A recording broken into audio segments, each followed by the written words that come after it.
The clinking of champagne glasses is a sound of celebration, but for one woman it was the soundtrack to her complete and utter humiliation.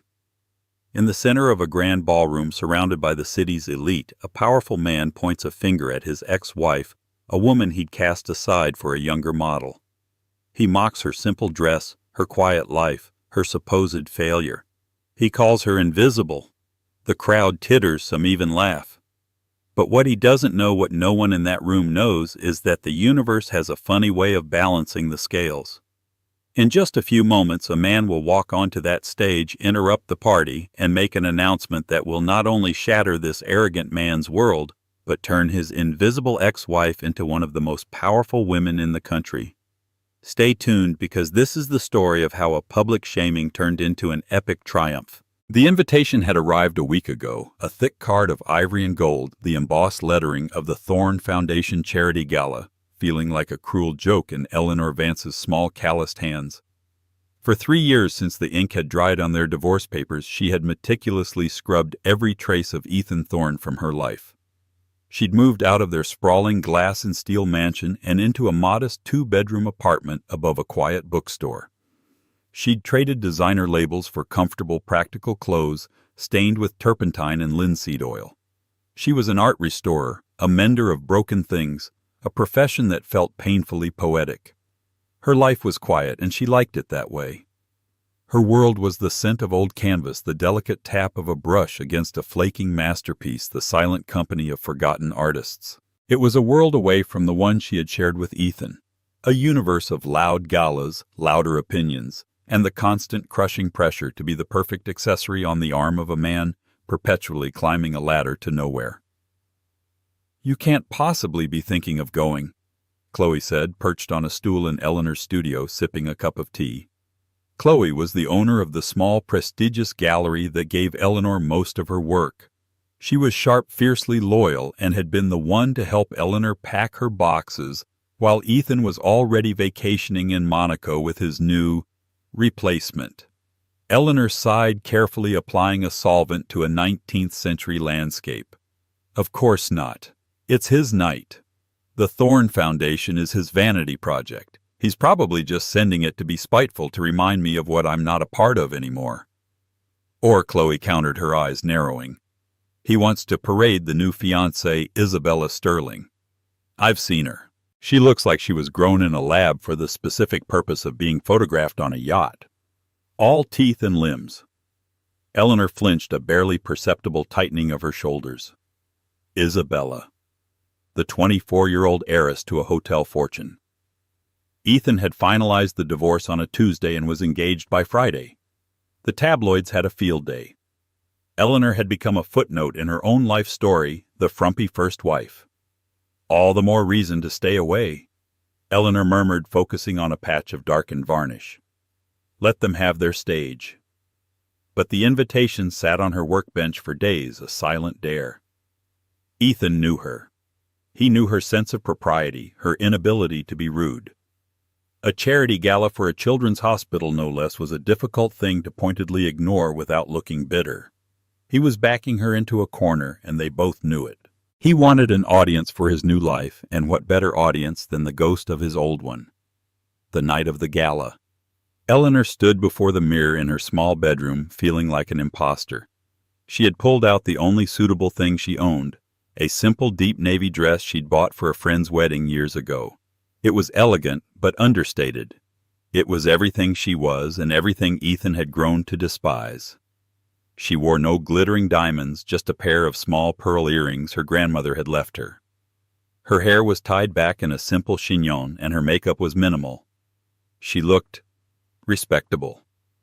She looked forgettable, and that she thought was the goal. Get in, make a donation, be seen by one of the board members so Ethan couldn't claim she'd snubbed his charity, and get out. The drive to the Grand Astoria Hotel was a journey back in time. The familiar streets, the imposing marble facade. It was the venue where they'd held their own wedding reception a decade ago. A wave of nausea rolled over her. This wasn't just a corner he'd backed her into. It was a cage. The ballroom was a sea of glittering opulence, just as she remembered. A cacophony of champagne flutes forced laughter and the subtle hum of ambition. Hundreds of people, the city's financial and social elite, mingled under colossal crystal chandeliers. Eleanor felt a familiar tightening in her chest. She had once navigated these crowds with a practiced smile, her hand on Ethan's arm, her mind a Rolodex of names, companies, and useful tidbits of gossip. Now she was adrift. She made a beeline for the donation table, scribbling a check with a hand that trembled slightly. The amount was modest compared to the fortunes in the room, but it was significant for her. Duty done. Now for the exit. But as she turned, she saw them. Ethan stood near the grand staircase, a king in his court. He was as handsome as ever, his custom-tailored tuxedo fitting him like a second skin. His dark hair was perfectly coiffed, his smile a blinding flash of white, and on his arm was Isabella Sterling. Chloe was right. She was stunning, a vision in a blood-red gown that seemed to defy gravity, a cascade of diamonds around her throat. They were laughing, posing for a photographer, the perfect couple. Power, wealth, success. Eleanor's heart hammered against her ribs. She tried to shrink, to blend into the velvet drapes, to become one with the shadows. But Ethan's eyes, like a predator's, scanned the room and locked onto hers. A slow, cruel smile spread across his face. He'd seen her. The trap was sprung. He whispered something to Isabella, his eyes never leaving Eleanor's. Then he straightened his bow tie and began to walk towards her, Isabella in tow, cleaving a path through the crowd. People turned to look, sensing a spectacle. The low hum of the room began to quiet. Eleanor was frozen, pinned by the weight of 100 pairs of eyes. There was no escape. The ghost was about to be put on trial. The 10 yards of plush carpet between them felt like a mile-long walk of shame. For Ethan it was a victory lap. People parted for him, a mixture of deference and curiosity on their faces. They saw Ethan Thorne, the self-made real estate mogul, and his dazzling fiancée. And then they saw the woman in the plain navy dress standing alone, a deer in the headlights. The whispers started immediately, a sibilant hiss that snaked through the ballroom. Is that his ex-wife Eleanor? My God, I thought she'd moved away. What is she doing here? How awkward. Ethan's smile widened with every step, soaking in the drama he was creating. He stopped a foot in front of her, the scent of his expensive cologne, an unwelcome ghost from her past. Isabella stood beside him, her expression a perfect mask of polite indifference, but her eyes held a spark of triumphant curiosity. She was looking at the woman she had replaced, and she was not disappointed by the comparison. Eleanor Ethan's voice was smooth, but it carried across the suddenly quiet space. I have to admit, I'm surprised to see you. I didn't think this was your kind of scene anymore. The anymore hung in the air, thick with insinuation. Any more since you ceased to be Mrs. Thorne? Any more since you were cast out of this glittering world? Eleanor lifted her chin, her voice quiet but steady. Hello, Ethan. Isabella. It's a wonderful event. The foundation is doing important work. She was trying to be gracious, to diffuse the situation, to play the role of the mature adult. It was a fatal miscalculation. Ethan didn't want maturity, he wanted a victim. He let out a short dismissive laugh. The foundation. Right. Always so earnest, Eleanor. Look at you. He let his eyes travel from her simple shoes up to her unadorned neck and back down. It wasn't a glance. It was an appraisal, a public pricing of her worth, and he found it wanting. That's a quaint dress. Did you get that at a department store? A few people nearby tittered nervously. Victoria Harrington, a notorious socialite who had always been more Ethan's friend than hers, let out a small, cruel giggle. Eleanor's cheeks burned. It's just a dress, Ethan. No, it's more than that. He continued, turning slightly to address the small audience they had gathered. He was performing now. It's a symbol of the simple life, isn't it? And I, for one, think it's wonderful. Truly. Some people are meant for greatness.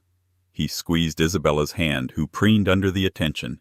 And some people are meant to, well, to restore old things in a dusty little room. To live quietly. Invisibly. The word invisibly was a dagger, and he twisted it with relish. It was his favorite insult for her in the last year of their marriage, when she'd refused to attend yet another pointless cocktail party when she'd preferred a book to a nightclub. "You're becoming invisible, Eleanor. You're fading away." He had said it was a weakness.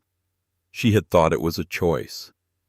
"You know," he went on, his voice dripping with mock sincerity, "I'm glad you came. I really am. It gives everyone a chance to see that there are no hard feelings. I've moved on to bigger and brighter things." He gestured around the ballroom at the wealth, the power, all of it a testament to him. "And you found your level, and you seem content. It's important to be content with your lot in life, isn't it?" Every word was a perfectly calibrated humiliation. He wasn't just introducing his new fiancée, he was publicly justifying his decision to leave Eleanor. He was painting a narrative for the jury of their peers. "See, I left this drab, simple creature for this brilliant, shining star.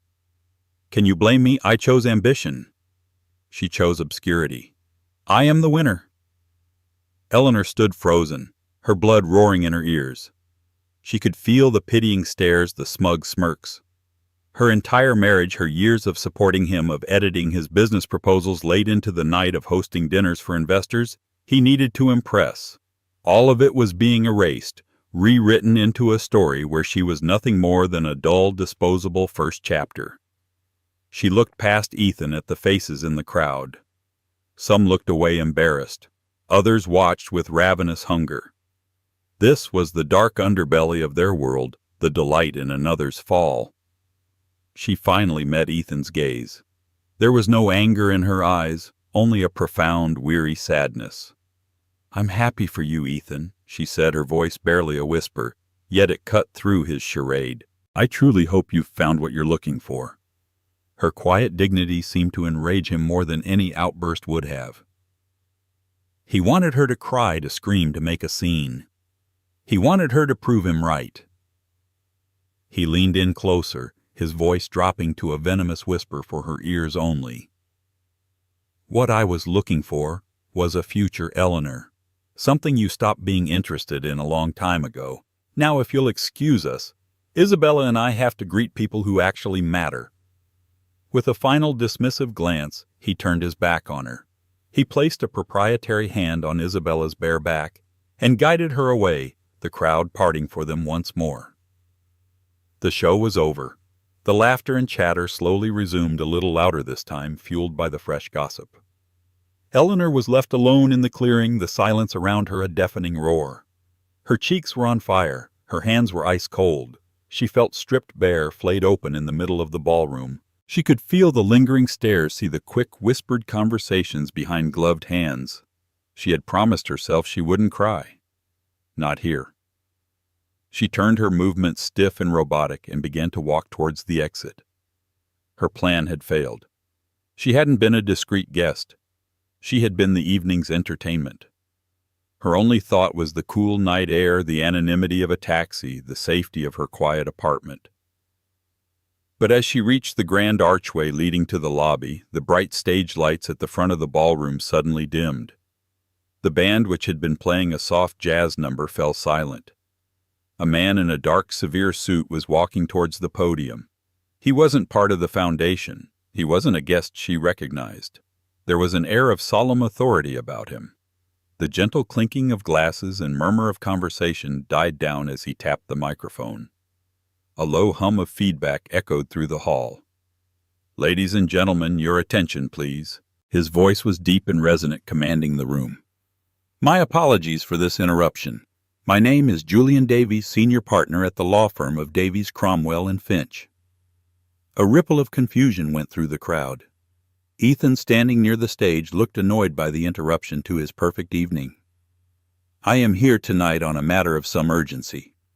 Mr. Davies continued, his expression grim.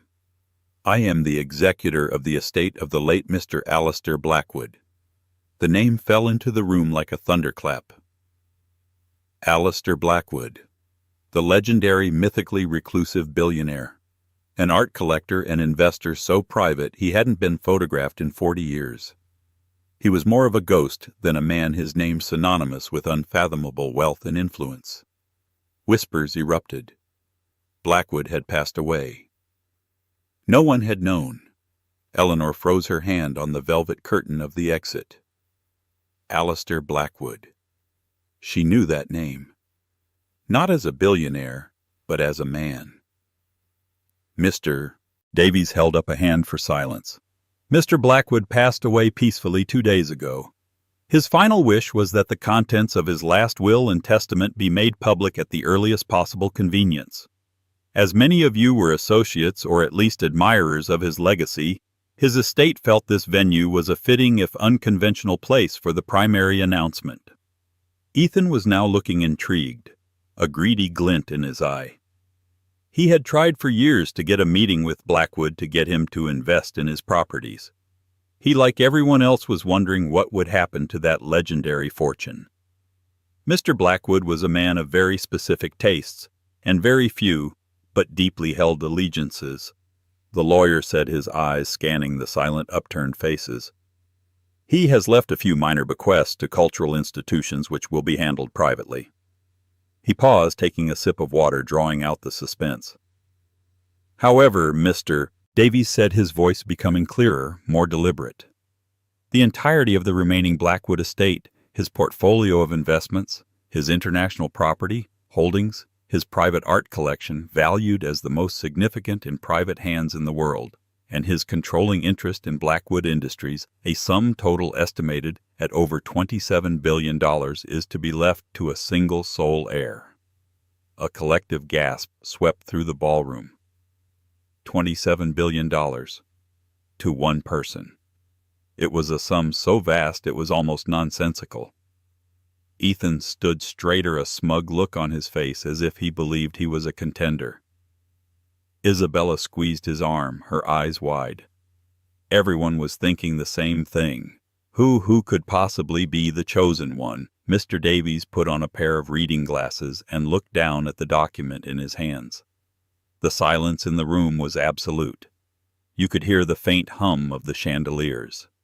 He looked up, his eyes once again scanning the crowd. He seemed to be looking for someone. His gaze passed over the front rows, over Ethan and Isabella, over the city's most powerful figures. His eyes continued to sweep across the room until they found the lone woman in the simple navy dress standing frozen by the exit.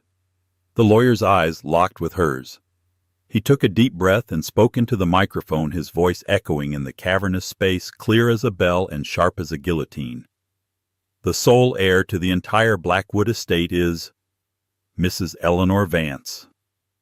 For a single suspended moment the name just hung in the air, a string of syllables devoid of meaning. Eleanor Vance. It seemed like a mistake, a slip of the tongue. The room held its breath, waiting for the correction. But the correction never came. Mr. Davies stood at the podium, his gaze still fixed on Eleanor, his expression unyieldingly serious. The silence didn't just break. It shattered. It was replaced by a tidal wave of sound, 100 disbelieving gasps, a cacophony of frantic whispers. Who? Vance. His ex-wife. Did he say Eleanor Vance? Eleanor herself felt nothing. It was as if the world had dissolved into a silent, slow-motion film. The faces in the crowd turned towards her, a sea of gaping mouths and wide eyes. The pity and scorn from moments ago had been replaced by something far more potent, utter, stupefied shock. She saw Victoria Harrington's perfectly made-up jaw drop. She saw men who ran empires looking at her as if they'd never seen her before. Her mind reeled back desperately, trying to make sense of the name. Alistair Blackwood. It wasn't a mistake. She did know him. It was 5 years ago, during the last suffocating year of her marriage to Ethan. She had volunteered to help catalog a new acquisition at the City Museum, a collection of obscure Renaissance sketches. It was her escape. One rainy Tuesday, an elderly man in a simple tweed coat and worn leather gloves had been the only other person in the archive room.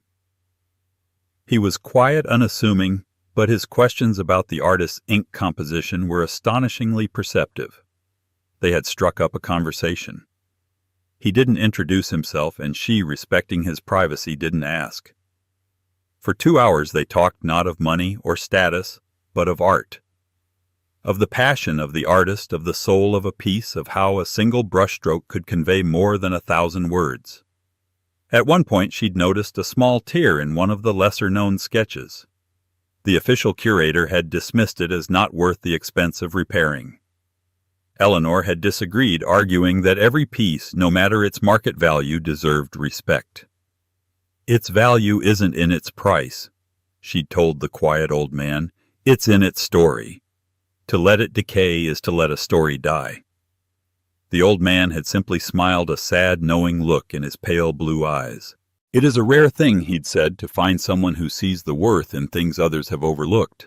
He had thanked her for the conversation and left. She never saw him again. She had told Ethan about it that night, about the interesting conversation with a knowledgeable old man at the museum. Ethan had barely looked up from his tablet. "Fascinating," he'd said, his voice dripping with sarcasm. "While you were talking to some dusty old pensioner, I closed the deal on the waterfront tower. We all have our hobbies, I suppose." Now, standing at the edge of the ballroom, the memory crashed over her with the force of a physical blow. The dusty old pensioner, Alistair Blackwood. Her gaze shifted from the lawyer on the stage to her ex-husband. Ethan's reaction was a slow-motion catastrophe. The smug, intrigued expression on his face had frozen, then curdled. His skin, so tan and healthy a moment before, seemed to pale to a sickly gray. His mouth opened and closed silently like a fish gasping for air. He looked from Mr. Davies to Eleanor, then back again, his mind frantically trying to process the impossible. His ex-wife.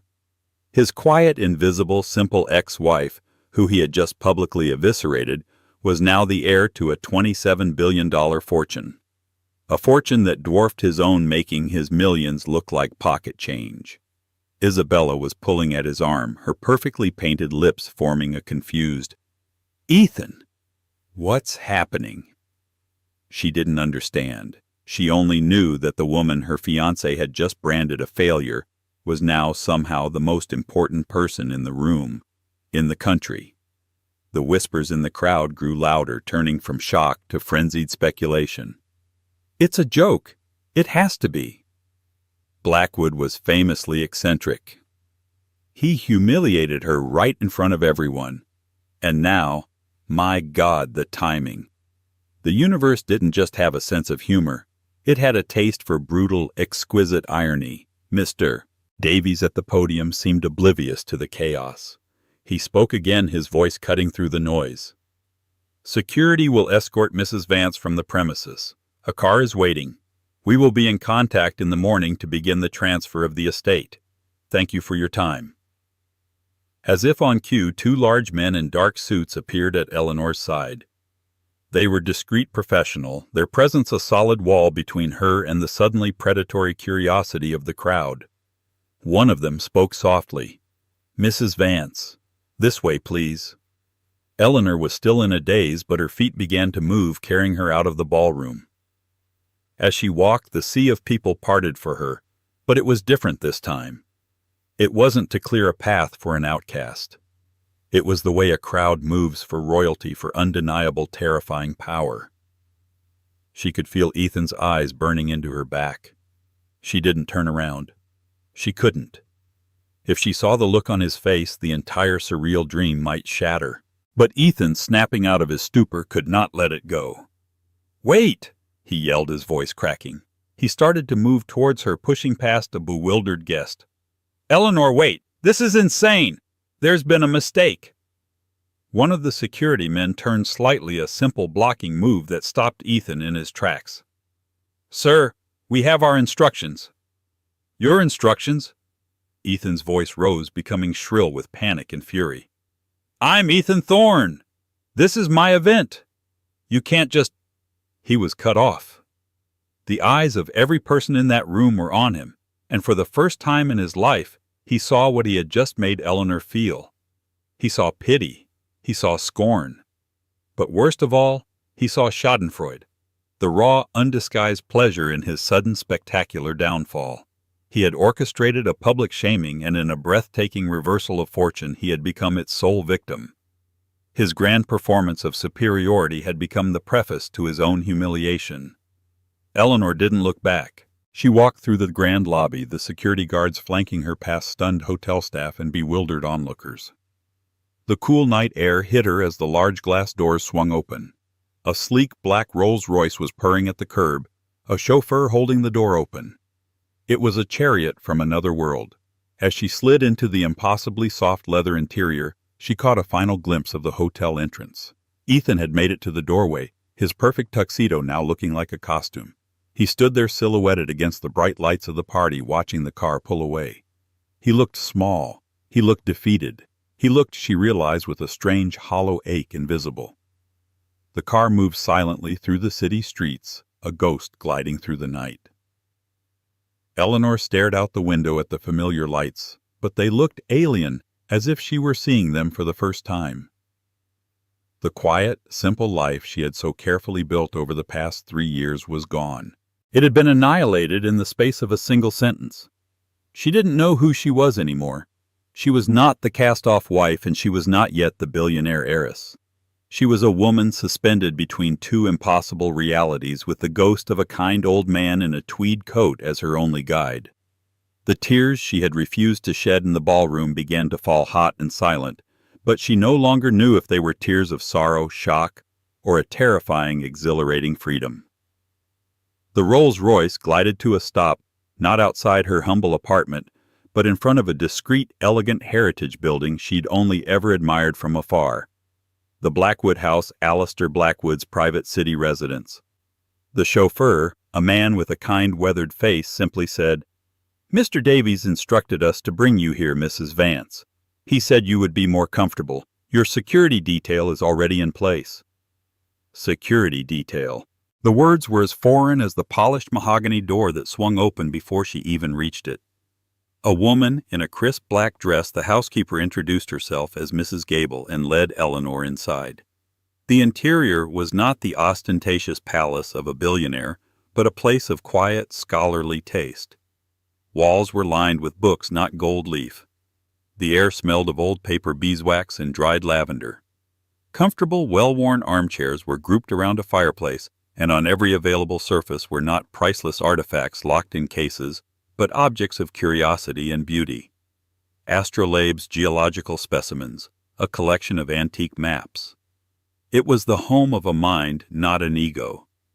It was, Eleanor thought with a pang, the most beautiful place she had ever seen. She spent the night in a state of suspended animation, wandering through rooms filled with the silent life of Alistair Blackwood. She touched the spine of a first-edition book, traced the lines on a celestial chart, and stood before a small, exquisite painting by a Dutch master that wasn't famous but was rendered with heartbreaking skill. She felt a profound connection to the man she had met only once, a kinship that transcended explanation. He hadn't left his fortune to a stranger. He had left it to someone he believed would understand. Sleep was impossible. The events of the evening played on a loop in her mind. Ethan's sneering face, the collective gasp of the crowd, the lawyer's steady voice, the black car whisking her away into a new dimension. By dawn, the world had caught up. Her name was everywhere, mystery heiress. Eleanor Vance inherits Blackwood fortune. Reclusive billionaire's shocking will. Socialite ex-wife becomes richest woman in the country. Overnight, her face, a grainy photo taken from her old social pages years ago, was plastered across every news site. They told the story of her quiet divorce from Ethan Thorne, and with delicious, savage detail they recounted the events of the previous night. Reporters who had been at the gala described Ethan's public humiliation of her in vivid detail, casting it now as the ultimate act of hubris. He was no longer the shrewd tycoon. He was the villain in a real-life fairy tale. The story was too perfect, too karmic to resist. Her phone, which Mrs. Gable had retrieved from her simple purse, had hundreds of notifications. Voicemails, texts, emails. Chloe had left a dozen each, more frantic and ecstatic than the last. But most were from numbers she didn't recognize, and a chilling number were from Ethan. She listened to the first one. His voice was a ragged, desperate mess. "Eleanor, Ellie, pick up the phone. We need to talk. This is a misunderstanding. You can't possibly manage all that. You need me. I know this world. I can help you, guide you." The second was angrier. "Are you ignoring me? After everything I did for you, I gave you the best years of your life. You owe me, Eleanor. Do you hear me? You owe me." The third was practically a sob. "Please, Ellie. My life is falling apart. You have to help me. We were family once." She deleted them all without listening to the rest. That part of her life was over. The man on the phone was a stranger, a ghost from a past that no longer belonged to her. At precisely 9 a.m., Mr. Davies arrived carrying a thick leather briefcase. He was the same calm, authoritative presence from the night before. He sat opposite her in a sunlit library, a pot of tea on the table between them. "I imagine you have questions, Mrs. Vance," he began. "Please call me Eleanor. And yes, one mainly, why—" Mr. Davies allowed himself a small, rare smile. Alistair was a man who spent his life surrounded by people who wanted something from him. He despised sycophants and opportunists. He built his fortune by seeing the underlying value in assets others had dismissed as worthless. It was not just his business strategy, it was his philosophy. He opened his briefcase and pulled out a single sealed envelope. "He left this for you." Her hands trembled as she opened it. The letter was written on heavy, cream-colored paper in a surprisingly steady, elegant script. "My dear Mrs. Vance, if you are reading this, then my time in this world of beautiful things has come to an end. We met only once for a few hours in a dusty museum archive, but that conversation was one of the truest I had in my final 20 years. You looked at a damaged piece of art declared worthless by a man who saw only balance sheets, and you saw its soul. You said, to let it decay is to let a story die. My life has been spent acquiring stories, Mrs. Vance, in the form of paintings, books, companies, and properties. But I have grown old, and I have no one to whom I can entrust these stories. I have watched you from afar since that day. I know of your quiet work, your gentle nature, and your integrity. I also know of the disrespect you have endured from those who, like the museum curator, cannot see true value. This fortune can be a prison, or it can be a tool. It can be a burden, or it can be a garden. I am leaving it to you, not as a prize, but as a responsibility. I trust you to tend the garden. I trust you to see the value in things others overlook. I trust you not to let the stories die. Yours in admiration, Alistair Blackwood." Eleanor finished the letter, tears blurring the ink. It wasn't charity. It wasn't a whim. It was a choice. A deliberate, considered decision by a man who saw her when no one else was looking, not even herself. The rest of the morning was a blur of information that bent the limits of comprehension. She was now the owner of sprawling estates in Scotland and Tuscany, a penthouse in Tokyo, a private island in the Caribbean. She was the sole shareholder of Blackwood Industries, a global logistics and technology firm. And then there was the art. Mr. Davies showed her the preliminary catalog. It contained works by Monet Degas, Rothko O'Keeffe, pieces the art world had thought were lost forever. It was a king's ransom, a cultural treasure trove that now belonged to her. She was so engrossed that she barely noticed the faint vibration of her phone on the table. It was a news alert. The headline made her blood run cold. Thorne Tower project halts, key investors pull funding amidst stock plunge. The article detailed how Thorne Consolidated's stock had nosedived at the opening bell.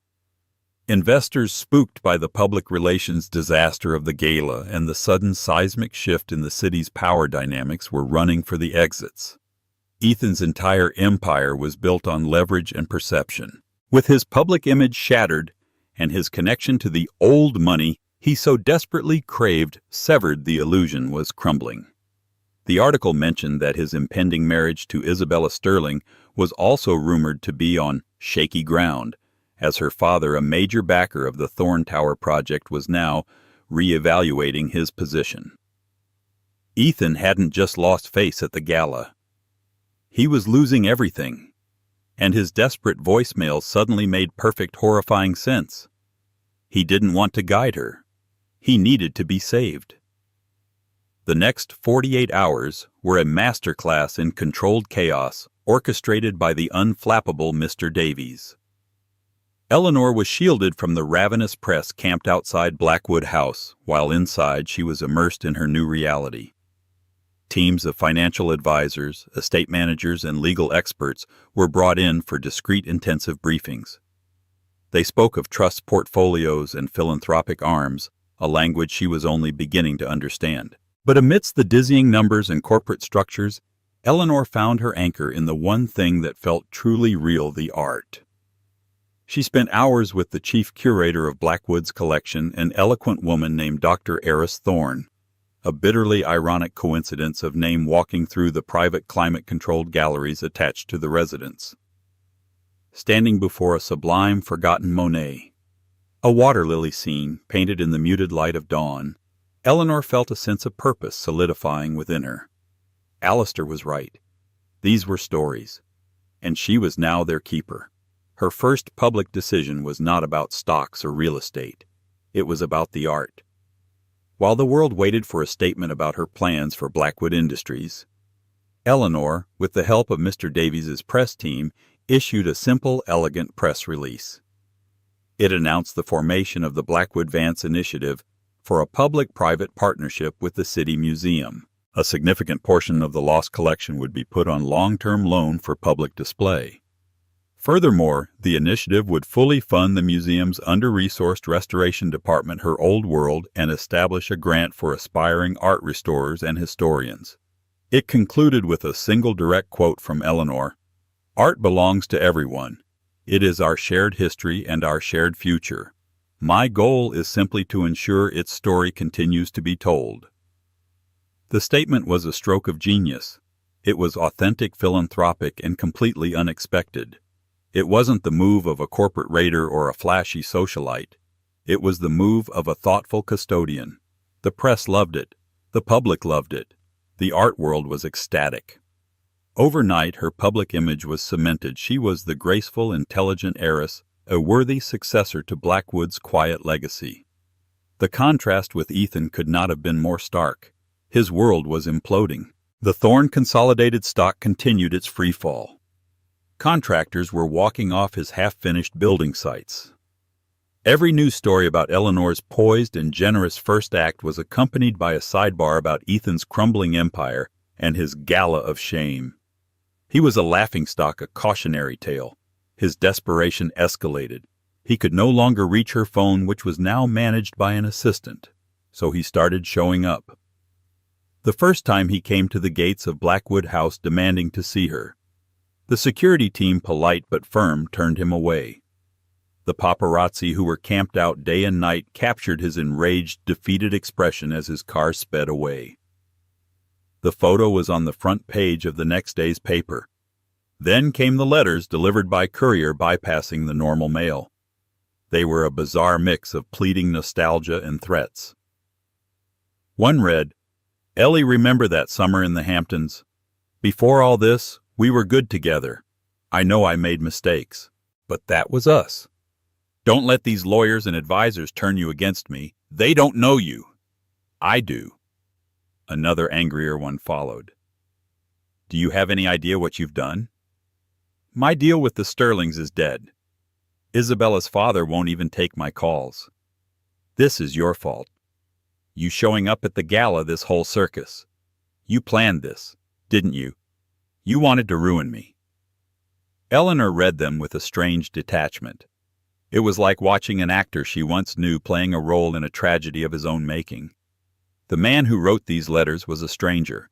The man she had married, or at least the man she thought she had married, had been gone for a very long time.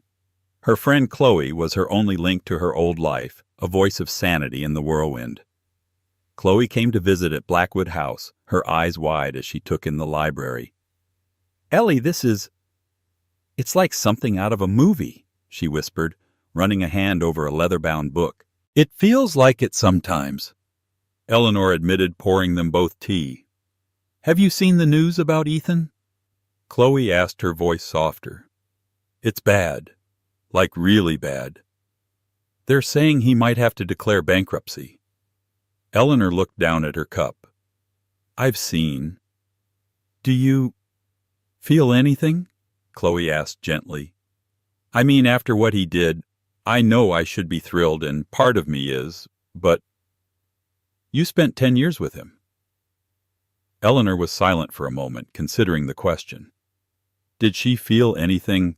Not happiness? Not revenge? Not even pity, really. It was more like closure. A sad final acknowledgement of his character. "I feel like I'm watching a building demolish itself," she finally said. "He built his whole life on a faulty foundation, on ego and perception and the belief that other people were just rungs on his ladder.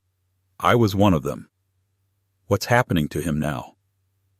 It's not because of me or because of this inheritance. It's because the foundation was always rotten. The first strong wind just finally knocked it over.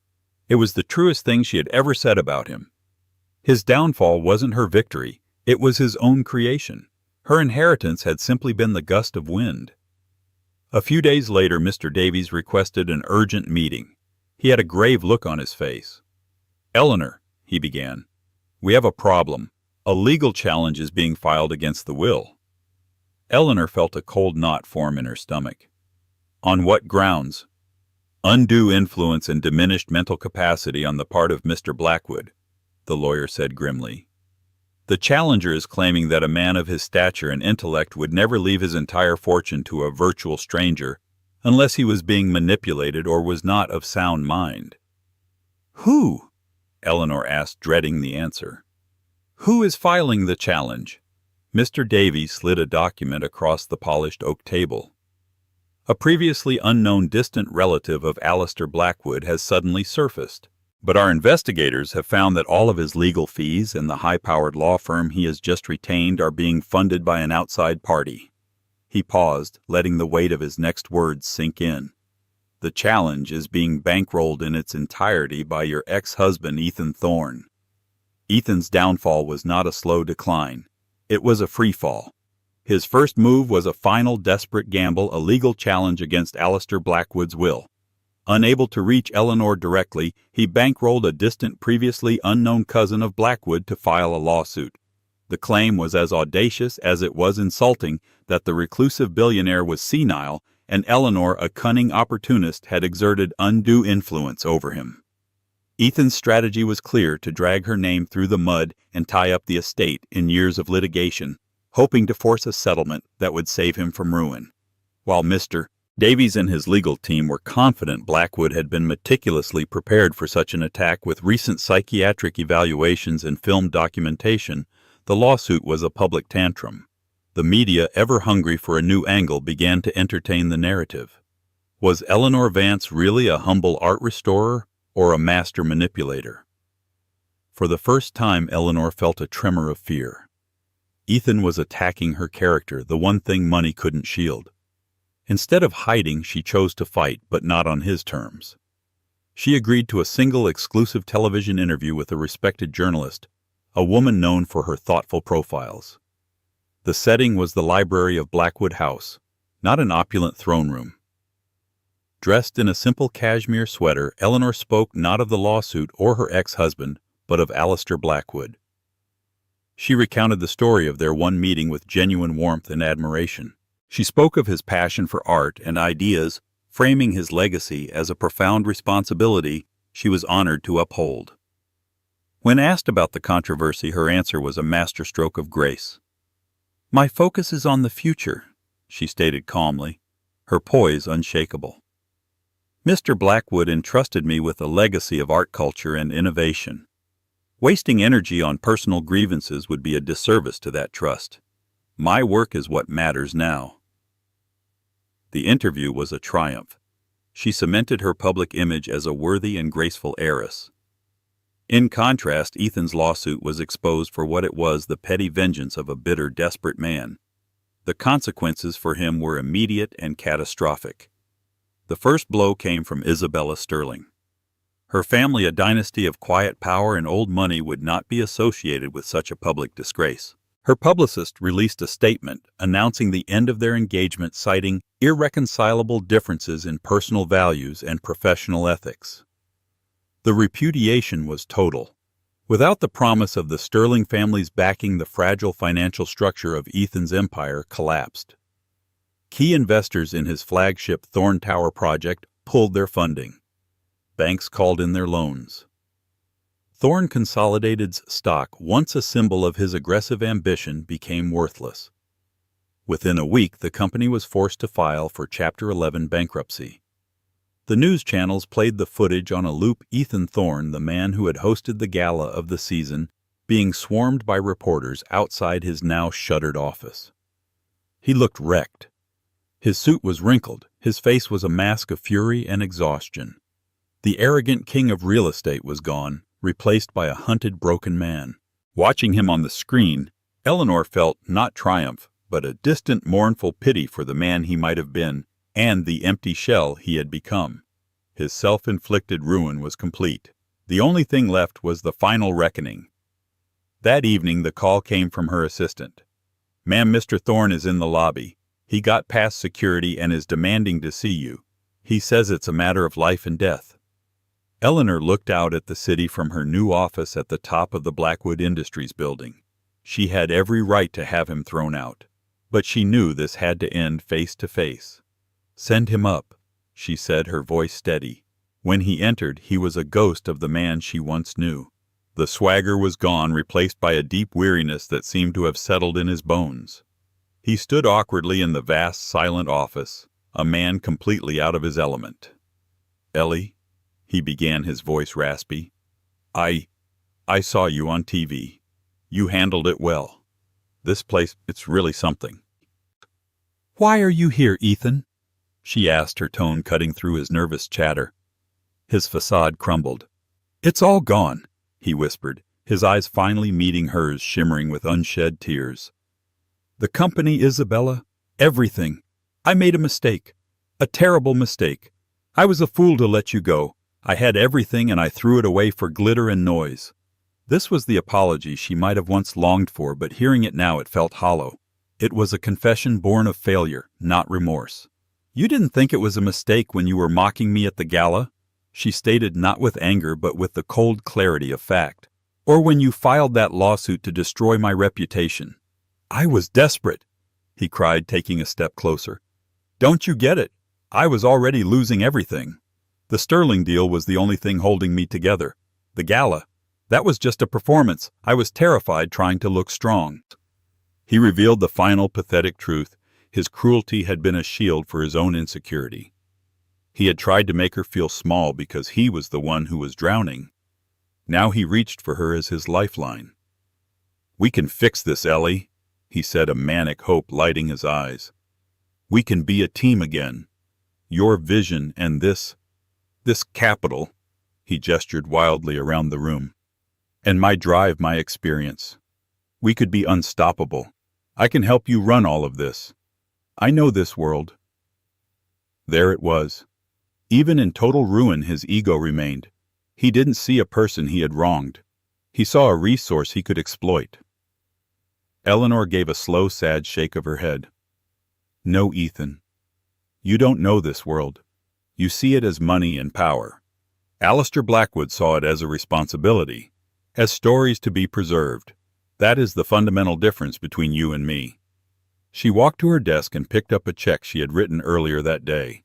She slid it across the polished desk towards him. He looked down at it.